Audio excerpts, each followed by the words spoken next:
విజయవాడలో AP CM Chandrababu live మీడియాతో మాట్లాడుతున్నారు. లైవ్ లో చూద్దాం. డ్రై స్పెల్ మిటిగేషన్ కూడా మన ప్రాధాన్యత ఇచ్చాం.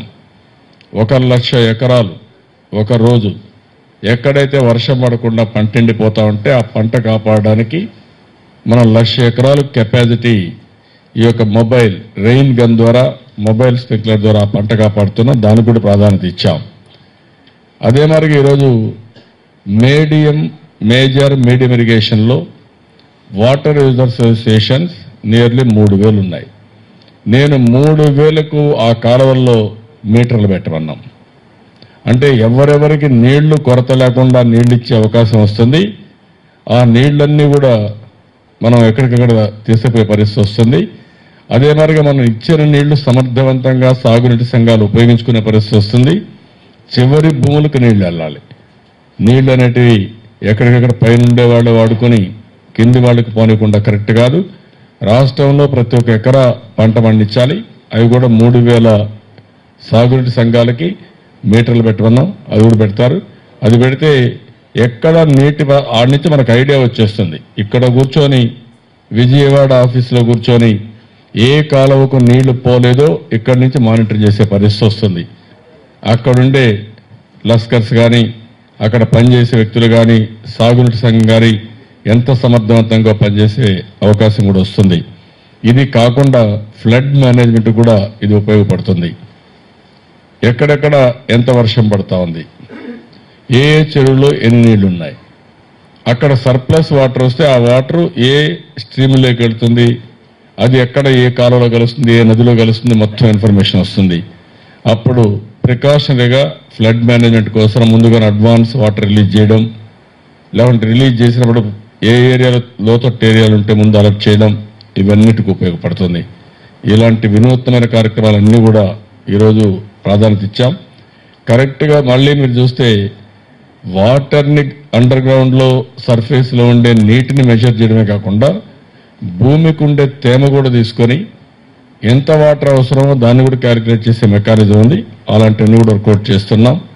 ఇప్పటికే డిపార్ట్మెంట్లో 14,200 కోట్ల రూపాయలు ఒక్క వాటర్ రిసోర్స్ మినిస్ట్రీ ఇరిగేషన్ కోసం ఖర్చు పెట్టాం.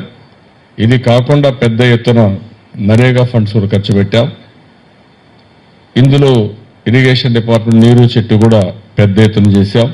ఇప్పటికి కూడా 4,800 ప్రొక్లైన్స్ పనిచేస్తున్నాయి. క్యాస్కేడ్ ఆఫ్ ట్యాంక్స్ తీసుకున్నాం. చాలా వరకు ఆ క్యాస్కేడ్స్ అన్ని పూర్తవుతున్నాయి. నేను ఒకటే మనలో చెప్పాను, ఈ యొక్క మెషినరీ ఎక్కడ మళ్ళా డిస్మాండిల్ చేయకుండా అంటే పనులు నిలిపేయకుండా ఇది కంటిన్యూ చేయండి. అన్ని క్యాస్కేడ్స్ వర్షాకాలం కూడా మీరు క్యాస్కేడ్స్ అన్ని కూడా మళ్ళీ ఇంప్రూవ్ చేసుకోవచ్చు ఫర్దర్గా. అది కంటిన్యూగా నిరంతరం చేయండి. అన్ని చెరువులకు క్యాస్కేడ్స్ అయిపోతే చెక్ డ్యాములు కట్టి ఆ పక్క ఈ పక్క బండ్స్ కూడా స్ట్రెంగ్తన్ చేయండి ఈ ప్రొక్లైన్స్ పెట్టి. ఎక్కడికక్కడ ఇవన్నీ అయిపోతే నేను ఇంకోటి కూడా చెప్పాను, రాష్ట్రంలో నదులు ఉన్నాయి, అదే మరి చిన్న చిన్న వాగులు వంకలు ఉన్నాయి, అదే మరి గడ్డలు ఉన్నాయి. ఇవన్నీ కూడా అనుసంధానం చేయమన్నాను. నేను ఆ విషయం ఒక ఎగ్జాంపుల్ చెప్పాను.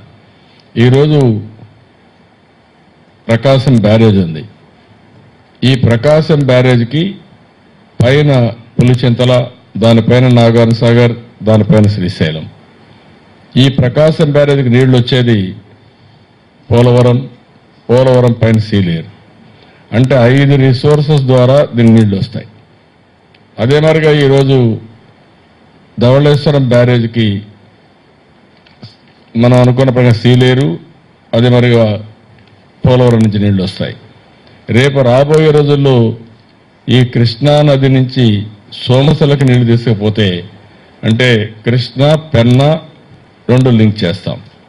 అప్పుడు ఈ నీళ్లు నేరుగా సోమశిలకు వెళ్తాయి, పక్కన కందులేరుకి వెళ్తాయి. దానిపైన నీళ్లు ఎక్కడి నుంచి వస్తాయనుకున్నప్పుడు నేరుగా శ్రీశైలం నుంచి అంద్రినీవ ఈ పక్క వస్తుంది, గాలేరు నగరి లేకపోతే తెలుగు గంగ ఆ నీళ్ళని పోతిరెడ్డిపాడు ద్వారా వస్తే సర్ప్లస్ అయితే ఆ నీళ్లు నేరుగా కందులేరుకి వెళ్తాయి. అంటే మల్టీ సోర్సెస్ మల్టీ కనెక్షన్స్ పెడుతున్నాం. ఇది పెట్టగలిగితే ఎక్కడ తక్కువ నీళ్లుంటే, ఎక్కడ తక్కువ వర్షం పడితే, ఎక్కడ ఎక్కువ వర్షం పడితే ఆ నీళ్లు మనం డైవర్ట్ చేసుకునే పరిస్థితి వస్తుంది.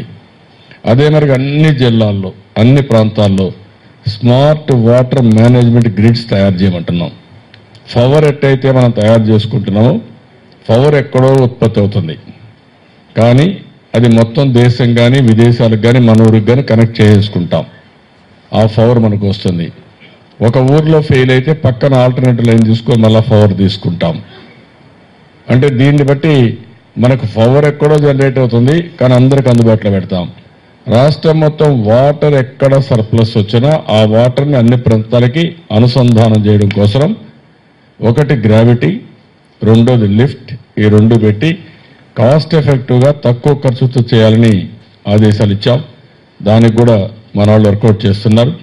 ఇప్పటికి జరిగింది 2 సంవత్సరాల్లో చాలా బాగా చేశారు. నేను అందుకే ఒక మాట చెప్పాను, నీరు ప్రగతి. ఎందుకంటే వాటర్ ఈజ్ ప్రోగ్రెస్. వాటర్ ప్రోగ్రెస్సే కాదు, వాటర్ సంపద. నీరే సంపద, నీరే సర్వస్వం. నీళ్లు కాపాడుకోగలిగితే కడవన్నీ మేనేజ్ చేయడం చాలా సులభం అవుతుంది. వ్యవసాయానికి కానీ, తాగునీళ్ళకి కానీ, లేకపోతే మీకు ఇండస్ట్రీకి కానీ దేనికైనా వాటర్ అవసరం. వాటర్ ఉంటే కడవన్నీ మన చేతుల్లో ఉండే పనులు, అవన్నీ మనం ఈజీగా హ్యాండిల్ చేయొచ్చు. దానికనే వాటర్కి ఎక్కువ ప్రాధాన్యత ఇచ్చాం, నీళ్లకు ఎక్కువ ప్రాధాన్యత ఇచ్చాం. నీరు చెట్టు పెట్టాం, నీరు ప్రగతి అనే కార్యక్రమం తీసుకొచ్చాం. ఈరోజు నీరు అయిపోయిన తర్వాత చెట్టు పైన కూడా ఎక్కువ శ్రద్ధ పెడుతున్నాం. ఈ చెట్లు పెట్టే కార్యక్రమాన్ని కూడా పెద్ద ప్రాధాన్యత ఇచ్చి ప్రతి ఒక్క వ్యక్తి చెట్లు పెట్టగలిగితే, నేచర్తో అనుసంధానం కాగలిగితే ప్రకృతి మనల్ని కాపాడుతుంది. కాబట్టి దీనికి కూడా మనం చేయాల్సిన అవసరం ఉంది. ఈరోజు డిపార్ట్మెంట్ దగ్గర ట్రైనింగ్ ఇన్స్టిట్యూట్ మీరు చూశారు. ఒక 200-300 మంది ట్రైనింగ్ అంటే టైం చేసుకోవచ్చు. మధ్యలో పార్టీషన్స్ పెట్టుకోవచ్చు. పైన స్కాడా కూడా ఉంది. ఇక్కడ డెమాన్స్ట్రేషన్ కూడా చూడవచ్చు. ఎవరైనా మీ ఫార్మర్స్ కానీ ఇంజనీర్స్ కానీ వస్తే నేరుగా real time virtual inspection of your project. ఒక సాగునీటి సంఘం ఉంటే ఆ సాగునీటి సంఘంలో నీళ్లు ఎన్ని ఉన్నాయో ఇక్కడ నుంచి చూసుకోవచ్చు. అదే మరి ఒక ఇరిగేషన్ ప్రాజెక్ట్ ఉంటే ఆ ఇరిగేషన్ ప్రాజెక్ట్ ఇక్కడ నుంచి వర్చువల్గా ఇన్స్పెక్ట్ చేసే పరిస్థితి కూడా వస్తుంది. టెక్నాలజీ అంత బాగా ఇంప్రూవ్ అయింది. టెక్నాలజీ మనం ఉపయోగించుకోవాల్సిన అవసరం ఉంది. ఈరోజు ఇవన్నీ చూసిన తర్వాత ఇప్పటికి రైట్ ట్రాక్లో పోతున్నారు. ఇంకా మనం స్పీడప్ చేసుకోవాల్సిన అవసరం ఉంది. ఇవన్నీ చేసుకోగలిగితే భవిష్యత్తులో నీటి కొరత లేకుండా చేసుకుంటాం. అందుకే నేను అన్నాను, ఈరోజు పవర్ సెక్యూరిటీ ఇచ్చాం. ఇంకెవరికి కరెంటు కొరత అనే మాట లేకుండా కరెంట్ ఎంత అవసరమో అంత ఇచ్చాం. రెండోది, ఈ సంవత్సరమే గ్యాస్ సెక్యూరిటీ ఇస్తున్నాం. అందరి ఇళ్ళకి వంట గ్యాస్ ఇస్తాం. అది అయిన తర్వాత గ్యాస్ పైప్ లైన్ తీసుకొస్తాం. సిఎన్జి, ఎల్ఎన్జి ఇస్తాం. బస్సులకి, అదే మరిగా ఆటోలకి, ఇవన్నిటి కూడా మన కార్లకి మొత్తం ఇస్తాం. ఇండస్ట్రీకి ఇవన్నీ కూడా సిఎన్జి, ఎల్ఎన్జి తీసుకొస్తాం. ఇది అయిన తర్వాత ఇప్పటికే మీరు చూస్తే ఫుడ్ సెక్యూరిటీ ఇచ్చాం. 4 కోట్ల మందికి ఇంటికి 5 కేజీల బియ్యం ఇస్తున్నాం. అదే మరి ఉపాధి గ్యారంటీ ఇచ్చాం. ఈరోజు మీరు చూసినప్పుడు 194 రూపాయలు మనిషికి కూలి ఈరోజు ఇవ్వగలుగుతున్నాం. 100 రోజులు ఇస్తున్నాం. ఇంకా ఎక్కువ ఇచ్చే అవకాశం ఉంది. దాన్ని కూడా వర్కౌట్ చేసుకుంటున్నారు. ఇది కాకుండా ఫాడర్ సెక్యూరిటీ ఇస్తున్నాం. పశువులకు గడ్డి కూడా సెక్యూరిటీ ఇస్తున్నాం. ఎవరైతే పేదవాళ్ళు పశువులు పట్టుకున్నప్పుడు 50% గడ్డి వాళ్ళకి ఇచ్చి, అది కూడా గడ్డికి డబ్బులు ఇవ్వడం కాదు, వాళ్ళ ఇంటి ముందరనే వాళ్ళ ఇంటికే తీసుకుని ఫాడర్ డిస్ట్రిబ్యూషన్ చేస్తాం. ఒకసారి వాళ్ళకి కావలసిన ఫాడర్ ఇంటికి డిస్ట్రిబ్యూషన్ చేస్తే వాళ్ళు ఆ ఫాడర్ వేసే బాగా మేపుకుంటే మిల్క్ కూడా వాళ్ళ ఇంటికి వచ్చి కొనుక్కుంటారు. ఒక పక్క ఫాడర్ వచ్చింది, ఒక పక్క మిల్క్ అమ్ముకోవచ్చు. వాళ్ళు చేయాల్సింది ఏంటి? ఆ ఆవును సరిగా చూసుకోవడం, ఆ గేదెలు సరిగా చూసుకోవడం. ఇది కూడా తీసుకొచ్చాం. ఇవన్నీ ఒక ఎత్తు అయితే ఈరోజు మనకు కావాల్సిన అన్నిటికంటే ముఖ్యంగా ఈ యొక్క నీటి భద్రత కావాలి, వాటర్ సెక్యూరిటీ కావాలి. వాటర్ సెక్యూరిటీ ఉంటే చాలా వరకు ప్రజలందరూ కూడా హ్యాపీగా ఉంటారు. దీనికోసం ఈరోజు ఒక కార్యక్రమాన్ని మనం తయారు చేసుకున్నాం. మంచి ఫలితాలు వచ్చాయి. రాబోయే 1 or 2 years లో వాటర్ సెక్యూరిటీ ఒక సంవత్సరం వర్షాలు పడకపోయినా పంటలు కాపాడుకోవడం, తాగేదానికి నీళ్లు కానీ, ఇండస్ట్రీ కానీ నీళ్లు కానీ ఎక్కడ ఇబ్బంది లేకుండా ఆ నీళ్లని, అంటే మనం డబ్బులు బ్యాంకుల్లో పెట్టుకుంటే ఏ విధంగా ఉంటుందో అదేవిధంగా నీటిని కూడా రిజర్వాయర్లో అండర్ గ్రౌండ్లో పెట్టుకుని ఎప్పుడు అవసరమైతే అప్పుడు వాడుకుంటాం. దాన్ని కూడా అకౌంట్ ఫర్ తీసుకొస్తున్నాం, ఆడిటింగ్ చేస్తున్నాం. అది కూడా భవిష్యత్తులో ఒక పద్ధతి ప్రకారం జరుగుతుంది. దీనిపైనే ఎక్కడికక్కడ smart water grid management, cost effective గా తక్కువ ఖర్చుతో రిలయబుల్ గా వాటర్ ఇవ్వాల్సిన అవసరం ఉంది. ఆ వాటర్ మేనేజ్మెంట్ కూడా తీసుకొస్తాం. ఇవన్నీ కూడా తొందరలోనే ఇప్పటికే వచ్చాయి. దీన్ని లాజికల్ గా తీసుకు